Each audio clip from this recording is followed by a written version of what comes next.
Assalamualaikum warahmatullahi wabarakatuh dan salam sejahtera buat pendengar yang budiman. Bak kata pepatah, tak kenal maka tak cinta. Dengan ini, izinkan saya memperkenalkan diri. Nama diberi Nur Alisha Medina binti Muhammad Syihadam, merupakan seorang murid tahun 6 dari Sekolah Kebangsaan Taman Molek, Johor Bahru, Johor. Kod sekolah saya JBA 1088.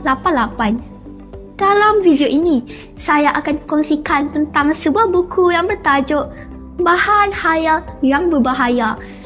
Buku ini merupakan salah satu buku kegemaran saya kerana kandungannya yang sangat bermanfaat. Buku ini bertemakan bersama membasmi gejala dadah. Buku penulisan Nurul Aida Muhammad Rosli ini mengandungi 44 muka surat. Buku ini adalah terbitan Azam Maju Enterprise. Ia mula diterbitkan pada tahun 2020.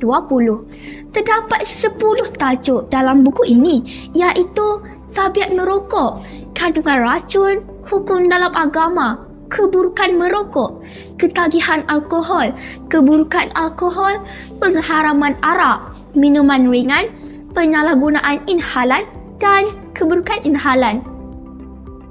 Bahan khayal yang berbahaya merupakan sebuah bahan bacaan pengusukan fakta yang khusus, membincangkan perihal permasalahan tentang bahan dadah yang meluas di negara ini.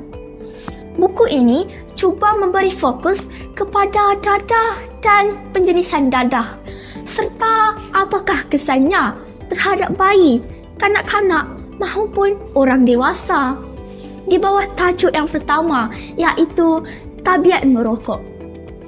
Pembaca didedahkan dengan data-data perokok di Malaysia. Turut dinyatakan apakah bahan-bahan yang terdapat dalam sebatang rokok. Dalam buku ini juga turut mengulas tentang kandungan racun yang terdapat dalam sebatang rokok. Banyak bahan kimia yang dinyatakan di dalam buku ini yang dapat diketahui oleh para pembaca. Dalam buku ini juga turut mengulas tentang akibat buruk daripada pengambilan rokok ini.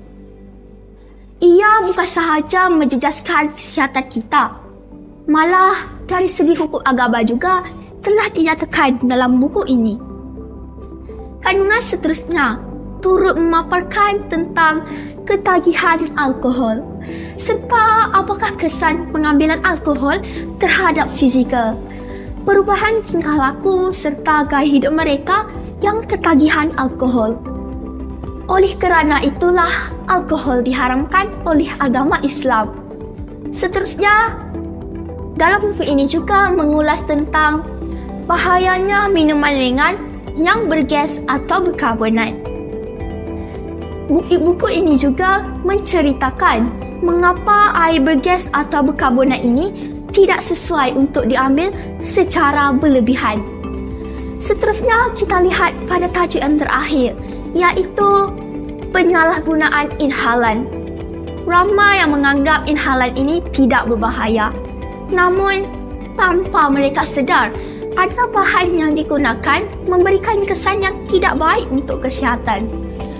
Segala-galanya akan dihuraikan dalam buku ini.